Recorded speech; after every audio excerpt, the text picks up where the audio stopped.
9ನೇ ತರಗತಿ ವಿದ್ಯಾರ್ಥಿಗಳಿಗೆ ಜ್ಞಾನಸುರಭಿ ಕನ್ನಡ ಯೂಟ್ಯೂಬ್ ಚಾನಲ್ಗೆ ಆಧಾರದ ಸ್ವಾಗತ.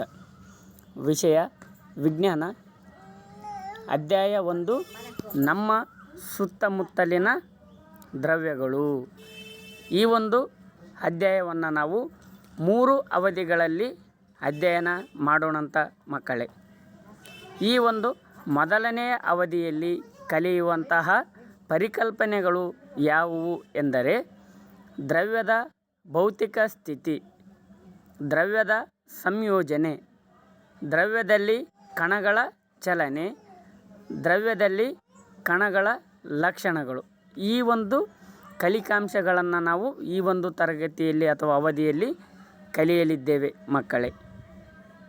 ಬನ್ನಿ ಮಕ್ಕಳೇ, ಈ ಒಂದು ಸ್ಕ್ರೀನ್ ಮೇಲೆ ಕಾಣತಕ್ಕಂತಹ ವಸ್ತುಗಳನ್ನು ನೀವು ಗಮನಿಸಿ.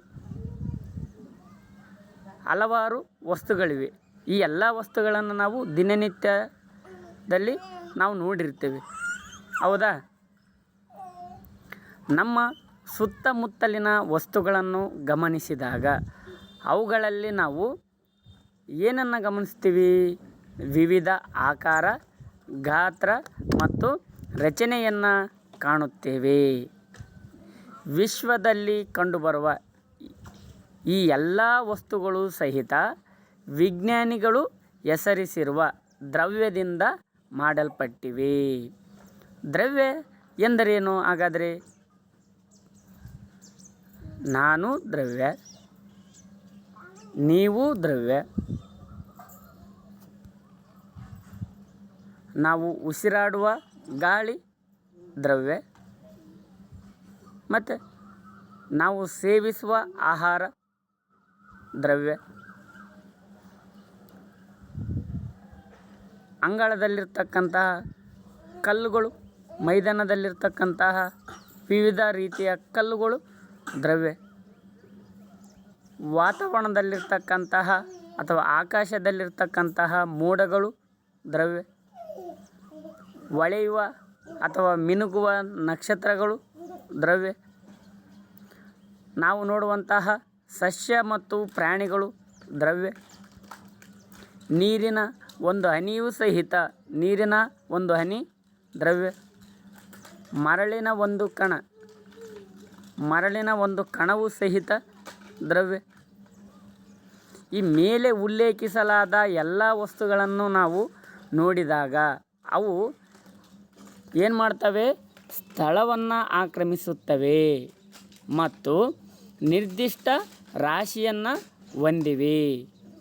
ಹಾಗಾದರೆ ದ್ರವ್ಯ ಎಂದರೇನು ಅನ್ನುವಂಥ ಪ್ರಶ್ನೆ ಬಂದರೆ, ಸ್ಥಳವನ್ನು ಆಕ್ರಮಿಸುವ ಮತ್ತು ನಿರ್ದಿಷ್ಟ ರಾಶಿಯನ್ನು ಹೊಂದಿರತಕ್ಕಂತಹ ಎಲ್ಲ ವಸ್ತುಗಳನ್ನು ನಾವೇನಂತ ಕರಿತೀವಿ? ದ್ರವ್ಯ ಎಂದು ಕರೆಯುತ್ತೇವೆ. ನೋಡಿರಿ, ಇನ್ನೊಂದು ರೀತಿಯಲ್ಲಿ ಹೇಳುವುದಾದರೆ ಅವು ರಾಶಿಯನ್ನು ಹೊಂದಿವೆ. ಯಾವುವು? ದ್ರವ್ಯಗಳು ರಾಶಿಯನ್ನು ಹೊಂದಿವೆ ಹಾಗೂ ಗಾತ್ರವನ್ನು ಹೊಂದಿವೆ. ರಾಶಿಯನ್ನು ಹೊಂದಿರುವ ಮತ್ತು ಗಾತ್ರವನ್ನು ಹೊಂದಿರುವ ಎಲ್ಲ ವಸ್ತುಗಳನ್ನು ನಾವೇನಂತ ಕರಿತೀವಿ? ದ್ರವ್ಯಗಳು ಎಂದು ಕರೆಯುತ್ತೇವೆ. ರಾಶಿಯ ಅಂತಾರಾಷ್ಟ್ರೀಯ ಏಕಮಾನವು ಕಿಲೋಗ್ರಾಂ ಅಥವಾ ಕೆಜಿ ಆಗಿದೆ. ಗಾತ್ರದ ಅಂತಾರಾಷ್ಟ್ರೀಯ ಏಕಮಾನ ಘನ ಮೀಟರ್ ಅಥವಾ ಮೀಟರ್ ಕ್ಯೂಬ್ ಎಂದು ಕರೆಯುತ್ತೇವೆ. ಗಾತ್ರವನ್ನು ಅಳೆಯುವ ಸಾಮಾನ್ಯಮಾನ ಲೀಟರ್ಗಳಲ್ಲಿ ಗಾತ್ರವನ್ನು ನಾವೇನು ಮಾಡ್ತೇವೆ? ಅಳೆಯುತ್ತೇವೆ. 1 ಲೀಟರ್ ಅಂತಂದರೆ 1 ಘನ ಮೀಟರ್ ಅಥವಾ 1000 ml ಅಂದರೆ millilitre. 1 millilitre is equal to 1 centimetre cube. ನೋಡ್ರಿ, ಮೊದಲಿನಿಂದಲೂ ಸಹಿತ ಮಾನವನು ಅಥವಾ ಮನುಷ್ಯ ತನ್ನ ಸುತ್ತಮುತ್ತಲಿನ ಪ್ರದೇಶವನ್ನು ಅರ್ಥೈಸಲು ಪ್ರಯತ್ನಿಸುತ್ತಾ ಬಂದಿದ್ದಾನೆ. ಭಾರತದ ಪ್ರಾಚೀನ ತತ್ವಶಾಸ್ತ್ರಜ್ಞರು ಅಥವಾ ತತ್ವಜ್ಞಾನಿಗಳು ದ್ರವ್ಯವು 5 ಮೂಲಭೂತ ಅಥವಾ ಮೂಲ ಧಾತುಗಳ ರೂಪದಲ್ಲಿ ಮಾಡಲ್ಪಟ್ಟಿವೆ ಎಂದು ವರ್ಗೀಕರಿಸಿದ್ದಾರೆ. ಅವುಗಳೇ ಪಂಚತತ್ವಗಳು ಅಥವಾ ಪಂಚಭೂತಗಳು ಅಂತೇಳಿ ಕರಿತೀವಿ ಮಕ್ಕಳೇ. ಯಾವುವು ಪಂಚತತ್ವಗಳು? ಗಾಳಿ, ಭೂಮಿ, ಅಗ್ನಿ, ಆಕಾಶ, ನೀರು. ಈ ಪಂಚತತ್ವಗಳಿಂದಲೇ ದ್ರವ್ಯವು ಮಾಡಲ್ಪಟ್ಟಿದೆ ಎಂದು ಯಾರು ಹೇಳ್ತಾರೆ? ಭಾರತದ ಪ್ರಾಚೀನ ತತ್ವಶಾಸ್ತ್ರಜ್ಞರು ಹೇಳುತ್ತಾರೆ ಮಕ್ಕಳೇ. ಅವರ ಪ್ರಕಾರ ಅಂತಂದರೆ ಭಾರತದ ಪ್ರಾಚೀನ ತತ್ವಶಾಸ್ತ್ರಜ್ಞರ ಪ್ರಕಾರ ಎಲ್ಲ ಜೀವಿಗಳು ಅಥವಾ ನಿರ್ಜೀವಿಗಳು ಈ 5 ಮೂಲ ಧಾತುಗಳಿಂದ ಮಾಡಲ್ಪಟ್ಟಿವೆ ಎಂದು ತಿಳಿಸಿದ್ದಾರೆ. ಇದನ್ನು ಕೇವಲ ಭಾರತದ ಪುರಾತನ ಅಥವಾ ಪ್ರಾಚೀನ ತತ್ವಶಾಸ್ತ್ರಜ್ಞರು ಹೇಳಿರುವುದಷ್ಟೇ ಅಲ್ಲ, ಪ್ರಾಚೀನ ಗ್ರೀಕ್ನ ತತ್ವಜ್ಞಾನಿಗಳು ಸಹ ದ್ರವ್ಯವನ್ನು ಈ ರೀತಿಯಾಗಿಯೇ ವರ್ಗೀಕರಿಸಿದ್ದಾರೆ. ಯಾವ ರೀತಿ?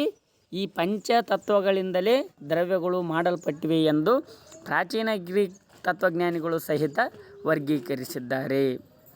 ಹಾಗಾದರೆ ನೋಡ್ರಿ, ಈ ಪಂಚಭೂತಗಳಿಂದನೇ ಆಕಾಶ, ಜಲ, ಅಗ್ನಿ, ವಾಯು, ಪೃಥ್ವಿ, ಈ 5 ಪಂಚತತ್ವಗಳಿಂದಲೇ ದ್ರವ್ಯವು ಮಾಡಲ್ಪಟ್ಟಿವೆ ಎಂಬುದು ಗ್ರೀಕ್ ಅಥವಾ ಪ್ರಾಚೀನ ಭಾರತೀಯರ ವಾದವಾಗಿತ್ತು. ಆದರೆ ವಿಜ್ಞಾನ ಬೆಳೆದಂತೆ ಆಧುನಿಕ ವಿಜ್ಞಾನಿಗಳು ಈ ದ್ರವ್ಯಗಳನ್ನು ಭೌತ ಗುಣಗಳು ಮತ್ತು ರಾಸಾಯನಿಕ ಸ್ವರೂಪದ ಆಧಾರದ ಮೇಲೆ ದ್ರವ್ಯವನ್ನು 2 ವಿಧಗಳಾಗಿ ವರ್ಗೀಕರಿಸಿದ್ದಾರೆ. ಈ ಅಧ್ಯಾಯದಲ್ಲಿ ನಾವು ದ್ರವ್ಯವನ್ನು ಅದರ ಭೌತ ಲಕ್ಷಣಗಳ ಆಧಾರದಲ್ಲಿ ಕಲಿಯಲಿದ್ದೇವೆ ಮಕ್ಕಳೇ. ದ್ರವ್ಯದ ಭೌತ ಸ್ವರೂಪ ಅಂತಂದರೆ ದ್ರವ್ಯ ಯಾವುದರಿಂದ ಮಾಡಲ್ಪಟ್ಟಿದೆ ಎನ್ನುವಂಥದ್ದು. ದ್ರವ್ಯವು ಕಣಗಳಿಂದ ಮಾಡಲ್ಪಟ್ಟಿದೆ, ನಿಜನಾ? ಬನ್ನಿ ನೋಡೋಣ. ಹಾಗಾದರೆ ದೀರ್ಘಕಾಲದಿಂದಲೂ ದ್ರವ್ಯದ ಸ್ವರೂಪದ ಬಗ್ಗೆ 2 ವಿಚಾರಧಾರೆಗಳು ಪ್ರಸ್ತುತದಲ್ಲಿವೆ ಅಥವಾ ಮೇಲ್ಗೈ ಸಾಧಿಸಿವೆ. ಯಾವ ವಿಚಾರಗಳು? ಒಂದು ವಿಚಾರಧಾರೆಯು ದ್ರವ್ಯವು ಮರದ ತುಂಡಿನ ರೀತಿಯಲ್ಲಿ ನಿರಂತರವಾಗಿ ಇರುತ್ತದೆ ಎಂದು ನಂಬಿತ್ತು. ಆದರೆ ಇನ್ನೊಂದು ವಿಚಾರಧಾರೆಯು ದ್ರವ್ಯವು ಮರಳಿನಂತಿರುವ ಕಣಗಳಿಂದ ಮಾಡಲ್ಪಟ್ಟಿದೆ ಎಂದು ನಂಬಿತ್ತು. ನೋಡಿ, ಒಂದು ವಿಚಾರಧಾರೆ ದ್ರವ್ಯದ ಕಣಗಳು ಮರದ ತುಂಡಿನ ರೀತಿಯಲ್ಲಿ ನಿರಂತರವಾಗಿದೆ ಎಂದು ಹೇಳಿತ್ತು. ಆದರೆ ಇನ್ನೊಂದು ವಿಚಾರಧಾರೆ ಮರಳಿನಂತಿರುವ ಕಣಗಳಿಂದ ಮಾಡಲ್ಪಟ್ಟಿದೆ ಎಂದು ನಂಬಿತ್ತು. ಹಾಗಾದರೆ ಸತ್ಯಕ್ಕೆ ಹತ್ತಿರವಿರುವಂತಹ ಅಂಶ ಯಾವುದು? ಬನ್ನಿ ನೋಡೋಣ. ನೋಡಿ, ಮರದ ತುಂಡು ಈ ರೀತಿಯ ಮರದ ತುಂಡಿನ ರೀತಿಯಲ್ಲಿ ನಿರಂತರವಾಗಿದೆಯೇ ಎಂಬುದು ನಿಜನಾ? ಅಥವಾ ಮರಳಿನ ಕಣಗಳ ರೀತಿಯಲ್ಲಿ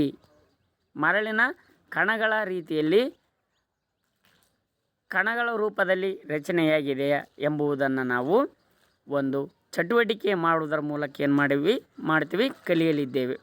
ದ್ರವ್ಯದ ಸ್ವರೂಪವು ನಿರಂತರವಾಗಿದೆಯೋ ಅಥವಾ ಕಣಗಳ ರೀತಿಯಲ್ಲಿದೆಯೋ ಎಂಬುದನ್ನು ಒಂದು ಚಟುವಟಿಕೆ ಮಾಡುವ ಮೂಲಕ ತಿಳಿಯೋಣ.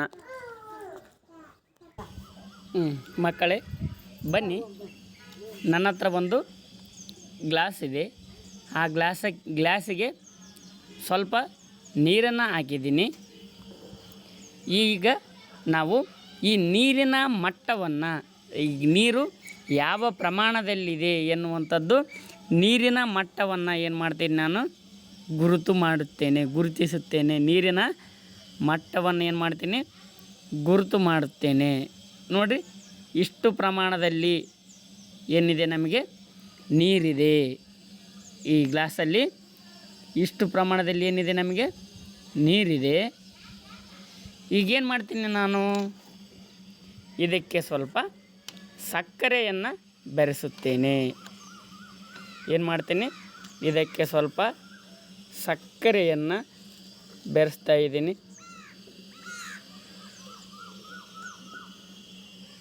ಈಗೇನು ಮಾಡ್ತಾಯಿದ್ದೀನಿ, ಅದನ್ನು ಕಲಕ್ತಾ ಇದ್ದೀನಿ.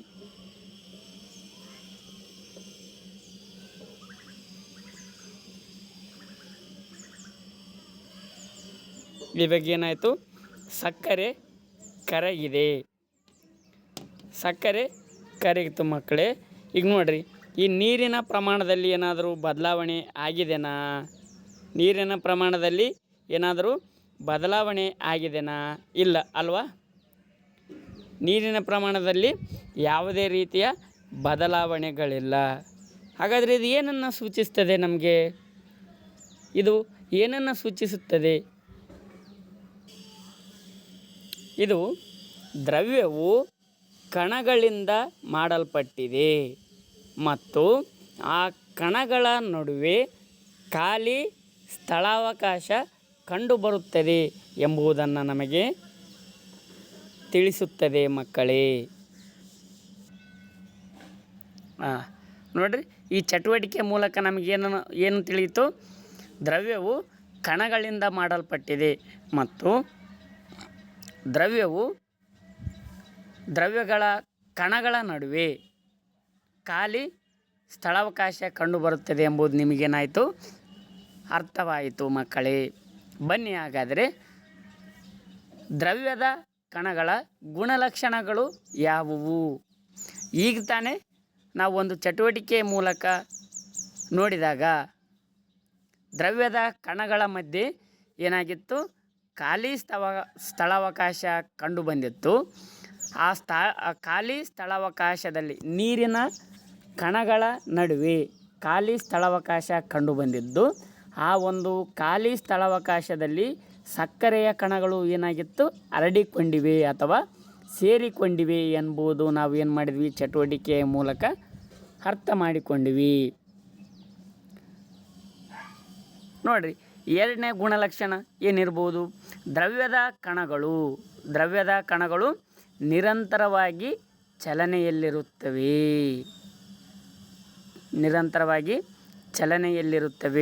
ಇದನ್ನು ನಾವು ಒಂದು ಚಟುವಟಿಕೆಯ ಮೂಲಕ ನೋಡೋಣಂತ. ಮಕ್ಕಳೇ, ದ್ರವ್ಯದ ಕಣಗಳ ಗುಣಲಕ್ಷಣಕ್ಕಿಂತ ಪೂರ್ವದಲ್ಲಿ ನಾವು ಈ ದ್ರವ್ಯದ ಕಣಗಳು ಎಷ್ಟು ಚಿಕ್ಕದಾಗಿವೆ ಎನ್ನುವ ಒಂದು ಚಟುವಟಿಕೆಯನ್ನು ನೋಡೋಣಂತ ಸ್ನೇಹಿತರೆ. ಮಕ್ಕಳೇ, ನನ್ನ ಹತ್ರ ಒಂದು ಬೀಕರ್ ಇದೆ ಅಥವಾ ಗ್ಲಾಸ್ ಇದೆ. ಈ ಗ್ಲಾಸಲ್ಲಿ ನೀರನ್ನು ಹಾಕಿದ್ದೀನಿ. ಈ ನೀರು ತುಂಬಿರುವ ಗ್ಲಾಸಿಗೆ ಸ್ವಲ್ಪ ಏನು ಮಾಡ್ತೀನಿ, ನಾನು ಡೆಟಾಲನ್ನು ಹಾಕ್ತೇನೆ. ಏನಾಯಿತು? ಡೆಟಾಲು ಆ ನೀರಿನ ತುಂಬ ಹರಡಿಕೊಳ್ತಾ ಇದೆ. ನೀರಿನ ತುಂಬ ಹರಡಿಕೊಂಡಿದೆ. ಈ ಹರಡಿಕೊಂಡಿರ್ತಕ್ಕಂತಹ ಡೆಟಾಲ್ ದ್ರಾವಣವನ್ನು ನಾವು ಪುನಃ ಸಾರರಿಕ್ತಗೊಳಿಸಿದಾಗ, ನಾವು 4-5 ಬಾರಿಗೆ ಸಾರರಿಕ್ತಗೊಳಿಸಿದಾಗಲೂ ಸಹಿತ ಈ ಒಂದು ಡೆಟಾಲ್ನ ವಾಸನೆಯನ್ನು ನಾವೇನು ಮಾಡ್ಬೋದು? ಗ್ರಹಿಸಬಹುದು. ಈ ವಾಸನೆಯ ಪ್ರಮಾಣದಲ್ಲಿ ಕಡಿಮೆಯಾಗುತ್ತದೆ, ಆದರೆ ವಾಸನೆಯ ದಟ್ಟಣೆ ಕಡಿಮೆಯಾಗುತ್ತದೆ. ಆದರೆ ವಾಸನೆ ಕಂಡುಬರುತ್ತದೆ. ಇದರಿಂದ ಏನು ಅರ್ಥ ಆಗ್ತಾ ಇದೆ? ಡೆಟಾಲ್ನ ಒಂದು ಹನಿಯಲ್ಲಿ ಮಿಲಿಯನ್ತರ ಕಣಗಳಿವೆ. ಅವು ವಿಭಜನೆ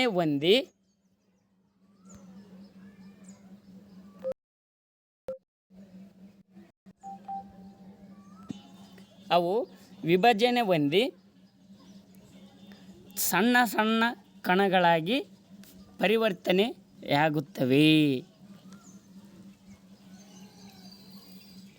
ನೋಡಿರಿ, ದ್ರವ್ಯದ ಕಣಗಳ ಗುಣಲಕ್ಷಣಗಳು. ದ್ರವ್ಯದ ಕಣಗಳ ನಡುವೆ ಖಾಲಿ ಸ್ಥಳಾವಕಾಶ ಕಂಡುಬರುತ್ತದೆ.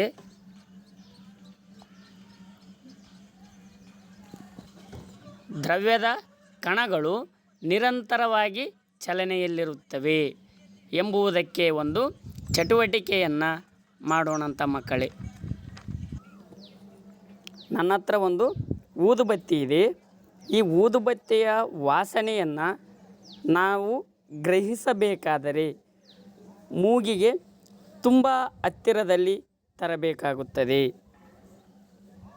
ಆದರೆ ಇದನ್ನು ನಾನೀಗ ಒತ್ತಿಸುತ್ತೇನೆ.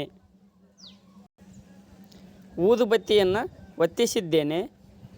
ಈಗೇನಾಯಿತು, ಈ ಊದುಬತ್ತಿಯ ವಾಸನೆ ಕೊಠಡಿಯ ತುಂಬೆಲ್ಲ ಹರಡಿಕೊಂಡಿದೆ. ಇದು ಏನನ್ನು ತಿಳಿಸುತ್ತದೆ ನಮಗೆ? ದ್ರವ್ಯವು ಚಲನೆಯ ಶಕ್ತಿಯನ್ನು ಹೊಂದಿವೆ, ಅಥವಾ ಕಣಗಳು ಚಲನ ಎಲ್ಲಿರುತ್ತವೆ ಇವು ಚಲನಾ ಶಕ್ತಿಯನ್ನು ಹೊಂದಿವೆ. ಮತ್ತು ತಾಪ ಹೆಚ್ಚಿದಂತೆಲ್ಲ ಈ ಚಲನಾ ಶಕ್ತಿ ಏನಾಗುತ್ತದೆ? ಹೆಚ್ಚಾಗುತ್ತದೆ. ನನ್ನ ಹತ್ತಿರ ಒಂದು ನೀರು ತುಂಬಿರುವ ಗ್ಲಾಸ್ ಇದೆ. ಆ ಗ್ಲಾಸಿಗೆ ನಾನು ಏನು ಮಾಡ್ತೀನಿ, ಸ್ವಲ್ಪ ಡೆಟಾಲನ್ನು ಹಾಕ್ತೇನೆ. ನೋಡಿರಿ, ಈ ಡೆಟಾಲ್ ನೀರಿನ ತುಂಬ ತನ್ನಷ್ಟಕ್ಕೆ ತಾನೇ, ನಾನು ಕಲಕ್ತಾ ಇಲ್ಲ, ತನ್ನಷ್ಟಕ್ಕೆ ತಾನು ಏನು ಮಾಡ್ತಾಯಿದೆ, ನೀರಿನ ತುಂಬ ಹರಡಿಕೊಳ್ತಾ ಇದೆ. ಇದನ್ನೇ ನಾವು ವಿಸರಣೆ ಅಥವಾ ಡಿಫ್ಯೂಷನ್ ಎಂದು ಕರೆಯುತ್ತೇವೆ.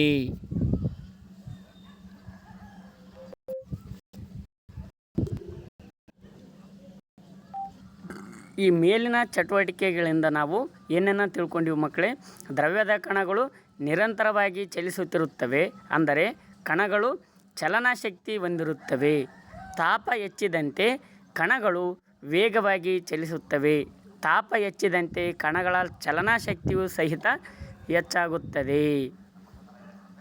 ಕಣಗಳ ನಡುವೆ ಅವಕಾಶ ಕಂಡುಬರುವುದರಿಂದ ದ್ರವ್ಯದ ಕಣಗಳು ತಮ್ಮಷ್ಟಕ್ಕೆ ತಾವೇ ಪರಸ್ಪರ ಆಂತರಿಕವಾಗಿ ಮಿಶ್ರಣಗೊಂಡಿವೆ ಎಂದು ತಿಳಿಯಬಹುದು.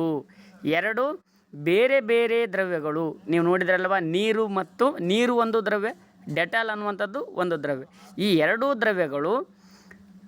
ದ್ರವ್ಯದ ಕಣಗಳು ಪರಸ್ಪರ ಆಂತರಿಕವಾಗಿ ತಮ್ಮಷ್ಟಕ್ಕೆ ತಾವೇ ಮಿಶ್ರಣ ಹೊಂದಿರುವುದನ್ನು ವಿಸರಣೆ ಅಥವಾ ಡಿಫ್ಯೂಷನ್ ಎನ್ನುವರು. ದ್ರವ್ಯವನ್ನು ಬಿಸಿ ಮಾಡಿದಾಗ ವಿಸರಣೆಯು ವೇಗವಾಗಿ ನಡೆಯುತ್ತದೆ.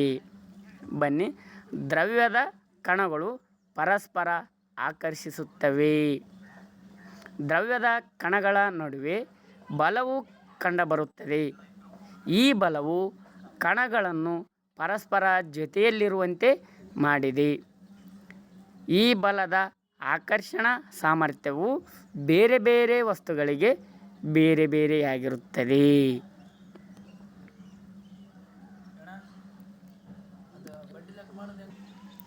ಇಲ್ಲಿಯವರೆಗೆ ತರಗತಿಯನ್ನು ವೀಕ್ಷಿಸಿದ ನಿಮ್ಮೆಲ್ಲರಿಗೂ ಸಹಿತ ಧನ್ಯವಾದಗಳು.